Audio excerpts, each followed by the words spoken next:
So Olympic lifting, in my opinion, is a sport on its own. Okay, so as rugby league players, we have enough things to worry about. Obviously, with the amount of training and different attributes and characteristics that we need to build upon, I think that Olympic lifting is something that requires so much more time that we can give it as rugby league players. Olympic lifting is a sport within itself, and look, I just think that it is something that deserves more attention than what you can actually give it as a rugby league player with everything else that you need to be focusing on in your training. I have done Olympic lifting with players before in the past, and I just found that the risk versus reward aspect of Olympic lifts as a rugby league player just isn't there for me. I find that a lot of rugby league players just don't have the mobility required to get Olympic lifts done the way they should, and be safe at the same time. So Olympic lifting for me in our programming isn't there. And Olympic lifting predominantly, yes, a full body explosive exercise, and I know a lot of coaches do it. I'm well aware of that.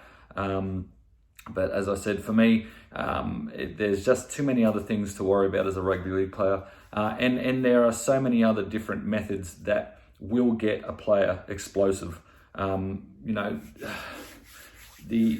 methods like, dynamic efforts with your bench pressing and your barbell squats, working with between 50 to 70% of your 1RM is a fantastic way of developing explosive power, and probably more in the plane of motion that you probably require as a rugby league player. So on our push, getting explosive in our push movements, getting explosive on our squat movements.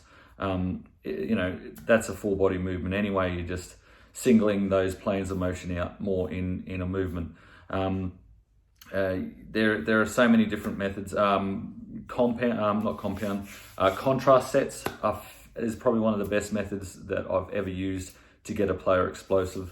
For those who don't know what contrast set is, I've done many posts on contrast sets before, and it's when we do a heavy lift, anywhere from 80 to 90% of your 1RM for 2 to 3 reps, and then followed up with a 20-second break, and then into a explosive plyometric movement, like a heavy bench press into a med ball throw, or a heavy squat into a jump squat or a box squat. Those methods are probably, in my opinion, second to none as far as developing explosive power in an athlete. That's one of the best methods.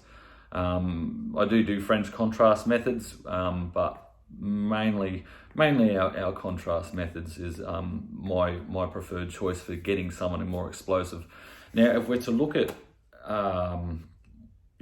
the movements we do on the rugby league field, where it's a lot of horizontal, running. Obviously, we're running forward more than any other movement on that field. So I focus very heavily on developing explosive power in that horizontal plane. So a lot of, heavy prowler pushes, a lot of weighted sled sprints. Those things are fantastic to develop explosive power in the plane of motion that we actually use on the football field. So Olympic lifting, as I said, each to their own. A lot of coaches use them. I don't use them for the reasons that I said at the start of the video. And as I said, there's more than one way to skin a cat, and I find that the methods that I use work extremely well. As I said, some of the players I've got are so damn explosive, and we don't do any Olympic lifting. We do, all of those contrast sets, focusing heavily on the horizontal power and strength. So a lot of sled stuff, broad jumping, blah, blah, blah. So yeah, man, I hope that answers your question, and I hope it makes sense. And thanks for the question.